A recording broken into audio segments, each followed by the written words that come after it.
Good day, everyone. My name is Muhammad Juhair A. Haron from Mechanical Engineering. The subject is ANS 193, Techno Entrepreneurship for Engineers and Technologies, Section FF. So, uh, uh, yung propose ko na product sa requirements is ito. So, smart auto watering system for indoor plants. So, this way, itong mga smart auto watering system is for indoor plants is something siya na device na nag-auto water siya sa plant.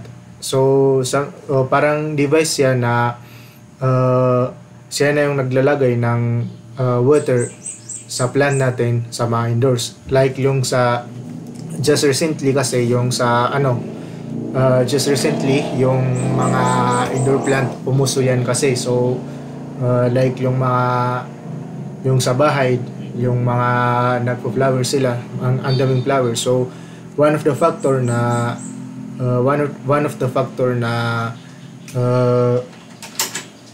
na-stop nila yung ganun na pag-plant nila sa bahay is yung ano ba yun? Yung laziness, yung tinatamad sila or nakalimutan nila na lagyan ng tubig yung mga plants. So, ayun, nahumatay yung mga plants. So, itong propose ko is an innovative auto watering system takes guesswork out of plant care. So, ayun siya. So, is an device that waters the plant with a given pwede siya na nasa app or naka-program na sa system natin. So, next one is addressing the problem. So, the problem is yung karamihang problem dito is like yung mga previous mga planters nagpo-plant ng indoors sa loob ng room o sa bahay nila or sa loob ng kwarto nila is yun, hindi nalalagyan ng water. So the problem here is forgetting to water the plant and inconsistent watering habits. So hindi tugmang paglagay ng water sa mga plant. So hindi yun healthy sa kanila. Difficulties during travel. So pag wala ka sa bahay or walang mapag-iwanan ng mga mapag-iwanan mo ng like yung pagdilig ng mga halaman. So lack of plant care knowledge. So hindi natin alam yung process or yung gaano kalaki yung mga needs na water ng needs ng plant na water for their everyday their everyday needs. So the solution here is we're making a device that with a smart sensors for real-time data, easy installation in a pot, mobile app control, energy efficient design. So many people struggle with indoor plant care leading to a unhealthy or dead plants. So yan yung problema natin. So the proposed solution is ito. So proposed solution is yung device is mayroon siyang smart sensor which monitors the soil moisture, light, and humidity. So yung smart sensor na yan is yan yung mag-aalaga sa plant natin. Kumbaga madidetect niya yung plant if it needs water or moisture ba siya or dry na siya or So next one is automatic watering. So siya na yung naglalagay ng water sa plant natin. So waters plant based on a real-time data. So third one is yung mobile app control. So it allows us monitoring our plant with our mobile phone. Like yung sa phone, pwedeng may install tayo sa phone natin. So yan, pwede natin i-control sa phone natin. So hindi na natin kailangan magtrabaho sa pagdilig ng plant kasi yung device na yung gagawa. So next is value proposition plant care that cures back. So value proposition So ito yung yung tagline. Uh, yung yung question, tagline ba yun? So yun. So value proposition, plant care that cares back. So like yung pag-care natin sa mga plant natin is nagki-care back sila kasi yung 'di ba purpose naman ng one of the purpose ng mga ginagawa nila sa mga indoors plant like yung plants as pagplant ng yung snake plant or yung cactus sa loob ng room is yung yung carbon dioxide is inhigop niya, din nilalabas niya yung oxygen. Kumbaga nagre-refresh ba ng atmosphere sa loob ng room mo. So our system fosters a harmonious relationship between people and plant. Well-maintained plant create a cleaner, calmer, and more enjoyable living space. So when we care for plant, they care for us. Yun siya. So next one, the benefits of auto-watering. So benefits ng auto-watering natin na device na ipropose natin is it saves time, reduces the time spent on a plant care, prevents plant death. So ayun, namomonitor din niya yung mga plant natin. So avoids watering mistakes, encourages greenery, so promotes urban gardening. So dahil dito sa device na to is pwedeng yung mga yung mga tamad mag-garden or kahit yung mga hindi nila nalagyan ng malaking oras yung mga halaman nila is mas mabigyan nila ng pansin kasi yung liliit lang yung i-exceed boba lang yung mga kailangan nilang gawin para sa plan nila. So last is peace of mind. So nakakampante ka na yung plant mo is siguradong healthy siya. So ensures plant health during travel. So enjoy the advantage of thriving indoors garden without the hassle.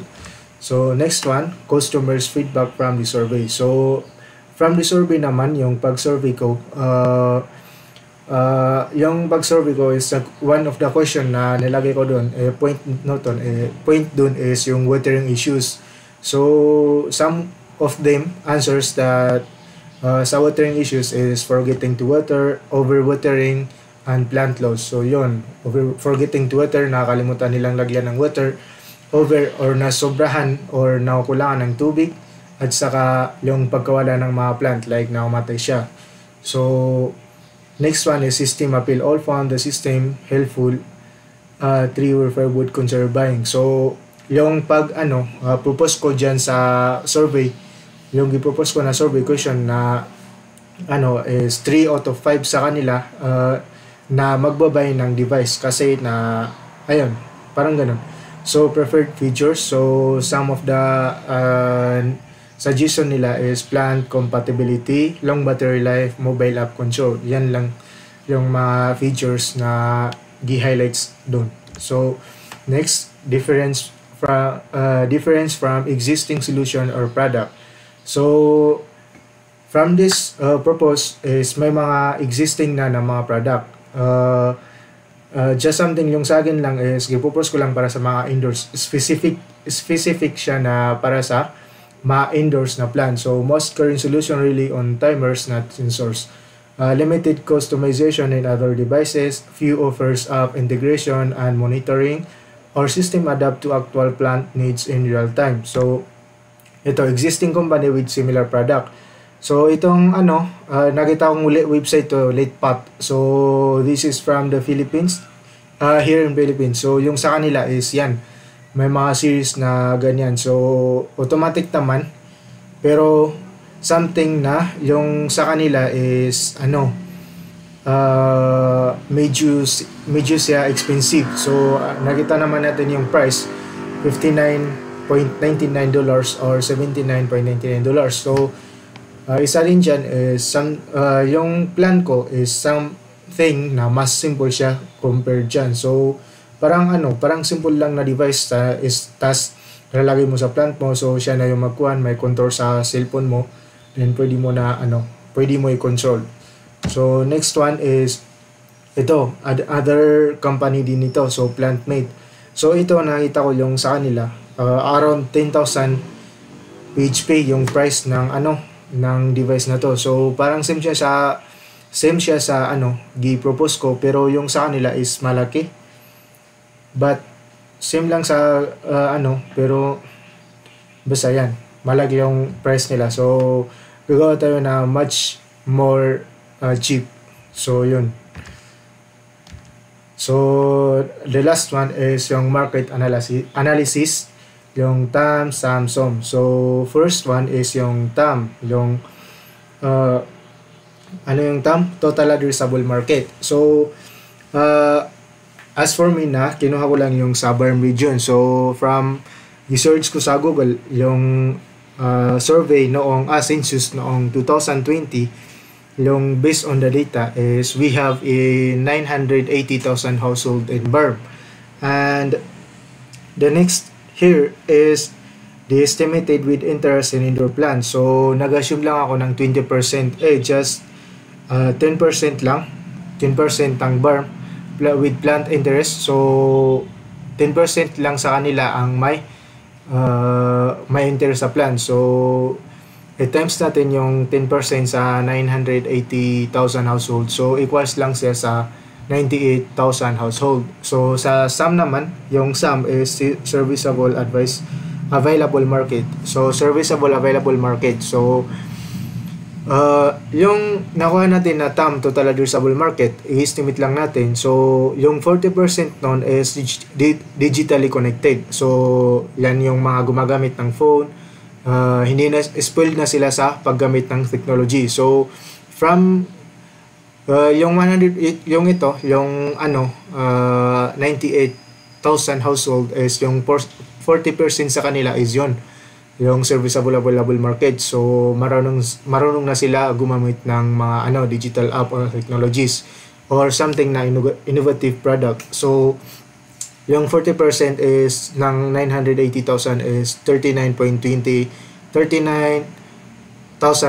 household. So, yung SOM naman, Serviceable Obtainable Market. So, targeting na market ko dito is just a 10% ng SAM natin. So, 10% ng SAM natin is 3,920 household in 1 to 2 years. So,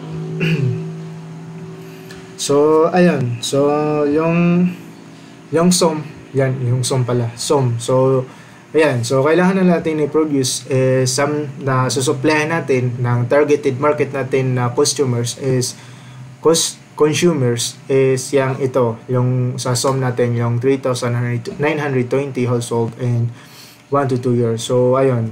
Depende na sa market targeting. So, as a consumer become more environmentally conscious, seek convenience, demand grows. So, yan lang. Thank you so much.